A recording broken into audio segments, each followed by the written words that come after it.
Breakup के लिए जिसका हैदर मैं आपसे आप दोनों सवाल करता हूँ, एक लड़की है या एक लड़का है जिसको प्यार था और वो हराम था, चले ठीक है, ब्रेकअप के लिए लेकिन समझ नहीं थी उसको, और उसको जो उसके फियांसे ने या फियांसे नहीं भी है, एक रिलेशनशिप है, उसने डिच कर दिया, धोखा दे दिया।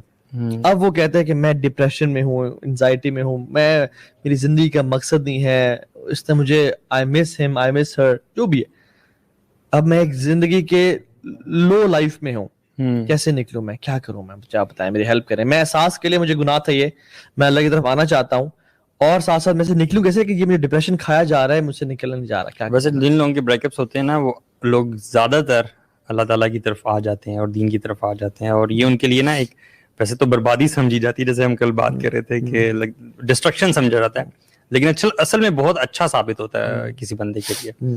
तो मेरे ख्याल से तो किसी भी एडिक्शन को छोड़ने के लिए ना 3 चीज़ें ज़रूरी होती हैं। सबसे पहली चीज़ ये इंपॉर्टेंट होती है कि आप ये देख लें कि उसकी नेगेटिविटीज़ क्या हैं, उसके नेगेटिव असरात क्या हैं। ठीक है, आप रिलेशनशिप, आपका हराम रिलेशनशिप, आप इसी के बारे में ज़रा स्टडी करें। मैं उस बंदे की बात कर रहा हूँ जिसका ब्रेकअप हुआ है, कि he should research about the negative effects. हालांकि वो एक तो उससे गुजर रहा है पहले से, लेकिन वो मजीद इस पर रिसर्च कर रहा है। दूसरा स्टेप जो है वो ये है कि ये आइडेंटिफाई करना कि मैं इस एडिक्शन में हूँ या नहीं, तो उसको बड़ी जल्दी जवाब मिल जाएगा, मैं तो इससे अभी गुजर रहा हूँ। ठीक है, और तीसरा स्टेप डू इट वाला होता है कि यार now when you know it, चीज़ों का नेगेटिव असरात का भी तुम्हें पता चल गया और तुम्हें पता कि ये मुझे एडिक्शन लगी भी हुई है। Now the third thing is कि आपने इसको ओवरकम करना ही करना है। तो उसमें जो बहुत स्टेप्स मुझे जो समझ में आते हैं ना, वो ये कि वो तमाम बेसिकली स्ट्रिंग्स जो आपको वापस उन तमाम मेमोरीज की तरफ लेके जाते हैं। ठीक है, चाहे वो उसकी याद हो, फिर वो जैसे फ्रेग्रेंसेस की हम बात कर रहे थे, और फिर म्यूजिक की बात करते हैं, जगह की बात कर रहे थे, ठीक है, इंस्टीट्यूट जाते हैं, ठीक है, चाहे वो ट्यूशन की बात कर रहे थे, एवरीथिंग बेसिकली उस सब को इंसान को वन बाय वन जो है कट ऑफ करना चाहिए, उस हर स्ट्रिंग को, और उसकी जगह ऑल्टरनेटिव्स लाने चाहिए। Get rid of the gifts as well. Exactly, सारे खत आपको जलाने पड़ेंगे, ठीक है, और सारी मेमोरीज खत्म करनी पड़ेंगी। और दफना भी सकते हैं, जमीन में दफना भी सकते हैं। दफनाएंगे ना तो आप अपने आप पे यकीन ना करें, maybe some years later you would go and dig them up again.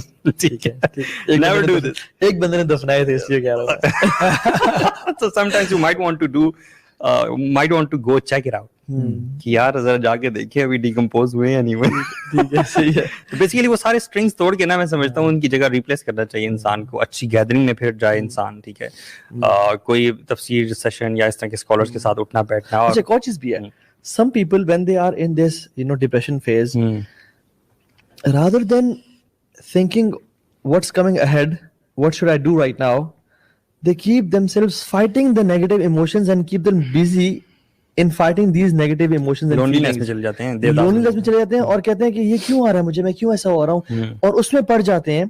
ये एक विशियस साइकिल है जिसमें वो पड़ जाते हैं, नॉट रियलाइजिंग कि अगर वो अपनी एनर्जीज को इस सोच को फाइट करने में गुजारे बगैर रियलाइज करेंगे okay this is happening and this is not happening to just me, this happens to everyone जो कि इस फेज से गुजरता है। I am in this situation, अब आगे क्या करना है।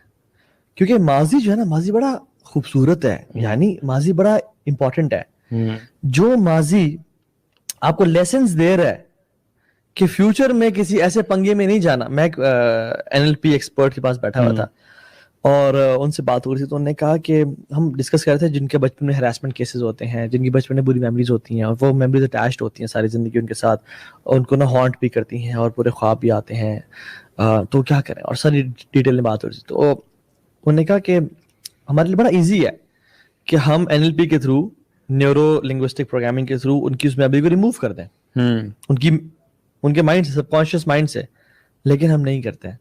क्यों? कहते हैं क्योंकि उन मेमोरीज के साथ जो लेसन्स अटैच्ड है ना, वो भी रिमूव हो जाएंगे फिर।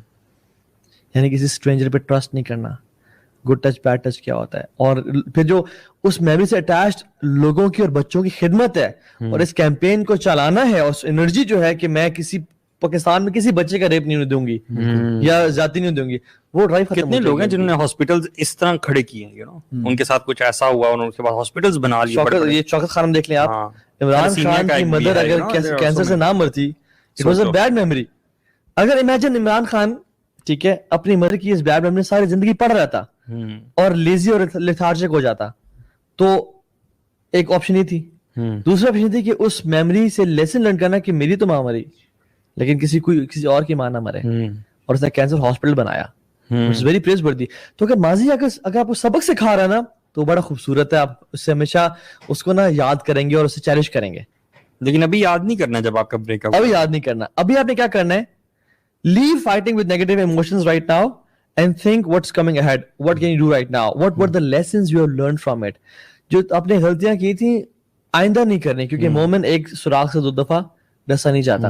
आपको मेरे ख्याल से फिजिकल मेजर्स बहुत ज्यादा लेने होते हैं, क्योंकि सिर्फ आप अपने माइंड में इससे फाइट नहीं कर सकते हो कि आप सोफे पे बैठ जाओ अकेले अंधेरे में और आप फाइट करो कि मैं अब जो इस कमरे से निकलूंगा ना तो फिर मैं एक अच्छा भूल चुका हूँ सब, ऐसा नहीं हो सकता। आपको फिजिकल मेजर्स लेने होंगे, आपको कहीं जाना पड़ेगा, काउंसलर से बात करनी पड़ेगी, लोगों में अगर तो बैठना आपको होगा। डिप्रेशन है फिर तो I would highly recommend you to go to a counsellor, psychiatrist, psychotherapist, किसी के पास जाएं आप और प्रॉपर अपना ट्रीटमेंट करवाएं। और ये डिप्रेशन आपको इस वजह से सिर्फ नहीं है कि आपके ईमान की कमी है आप में या आपका अल्लाह से ताल्लुक अच्छा नहीं है। जो शख्स कहता है कि यार आपका ईमान कमजोर है जाके नमाजें पढ़ें, he is doing worse to that person again। अच्छा, एक तो मुझे डिप्रेशन है, तो मैं उसके ऊपर ऑन टॉप ऑफ दैट मैं बुरा इंसान भी हूँ। मतलब ना मुझे अल्लाह पसंद करता है ना हकीम खतरा जान। ये पता होता नहीं कि डिप्रेशन की टाइप्स क्या क्या हैं और मुझे डिप्रेशन है यार। At the same time depression को रिकॉग्नाइज करना भी बड़ा जरूरी है। मैं समझता हूँ कि हर बंदा ये कहना शुरू कर देता है कि मुझे डिप्रेशन है। ये भी तो डिस्करेज बात है कि हर बंदा ही समझे कि मुझे डिप्रेशन है। हाँ, क्योंकि लोगों को खुद भी नहीं पता ना डिप्रेशन क्या। बिल्कुल, लोगों को कई दफा सिर्फ और सिर्फ सैडनेस के एपिसोड्स आ रहे होते हैं, ठीक है, किसी एक मामले को लेकर वो अफसोस में होते हैं खाली, which is a temporary feeling, ठीक है, टेम्परेरी एंड नेचुरल फीलिंग वो हर इंसान को होती है। अल्लाह के नबी सल्लल्लाहु अलैहि वसल्लम को भी जो है ना वो अफसोस हुआ अपनी औलाद के फौत होने पे, सबको होती है। It's a totally natural feeling. Depression ये होता है कि वो शख्स उस चीज उसको खा रहे हो वो चीज अंदर से और उसके कंट्रोल से वो चीज बाहर और इतना खाए कि वो परफॉर्म ना कर सके नॉर्मल ह्यूमन लाइफ। उसको जिस्म को नुकसान पहुंच रहा हो, उसको मेंटली तौर पे भी नुकसान पहुंच रहा हो, उसको फिजिकली भी नुकसान पहुंच रहा हो, और उसकी डे टू डे एक्टिविटीज भी जो है वो इफेक्ट हो रही हो। और फिर उसके बाद आगे से जो डिप्रेशन की टाइप्स हैं वो भी आगे से आपने देखनी होती है। आमतौर पे अगर कोई बंदा इसमें डिप्रेशन में जाएगा भी ना, वो आमतौर पे क्लिनिकल डिप्रेशन में नहीं जाएगा। बिल्कुल क्लिनिकल डिप्रेशन में नहीं जाएगा, वो आमतौर पे एग्जिस्टेंशियल डिप्रेशन में जाएगा।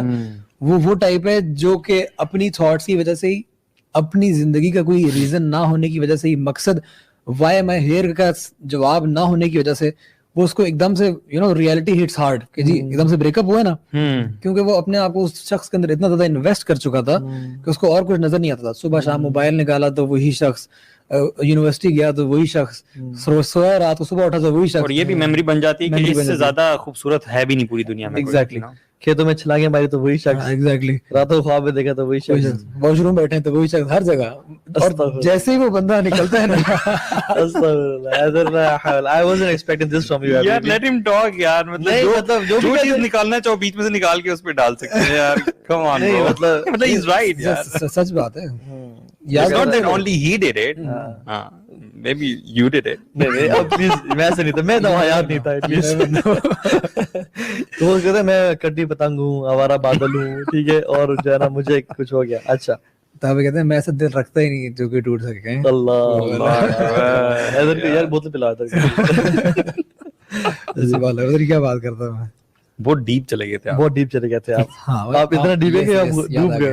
हाँ, मैं कह रहा था कि अगर वो बंदा अपने आप उस बंदे में इतना इन्वेस्ट कर चुका था कि वो हर जगह जिसे देखो तू ही तू है, जब वो शख्स उसकी लाइफ से निकल जाता है ना, तो अब वो टाइम जहाँ पे वो पूरा दिन वो बंदा स्लॉट हुआ था हर जगह पे, जब वो बंदा निकल गया ना, अब वो जगह खाली पड़ी है। नहीं, सही बात है, एग्जैक्टली, जगह खाली पड़ी नहीं है। अब वो पूरे दिन उसका फारेग है, उस दिन में वो क्या सोचेगा, रखो यार किसी बंदे को लाके रखो। अब वो सोचता यही है कि यार अब ये जो आपने कल बात की थी ना, कोई बंदा ब्रेकअप में हो तो कोई और बंदा उसको कंधा देने वाला हो तो आमतौर पर वो रिलेशनशिप शुरू हो जाता है। एग्जैक्टली, क्योंकि आपने कहा ना कुछ रखो। मैं ये कह रहा था कि वो ना एक और शख्स रख देता है। एग्जैक्टली, खातून एक और शख्स क्या, चलो वो तो गया, let me replace him with another man. ओ भाई, आपने जल्दी पे आपने तेल छिड़क दिया, बिल्कुल, आपने गलती के ऊपर गलती कर दी। हालांकि आपको करना क्या चाहिए था, जो आपने शुरू से गलती की, मतलब एक तो अपने आप को एक तो गलत चॉइस में की, ठीक है, चल हम विक्टिम ब्लेमिंग नहीं कर रहे, ठीक है। ये वर्ड विक्टिम ब्लेमिंग यार ये भी ना ये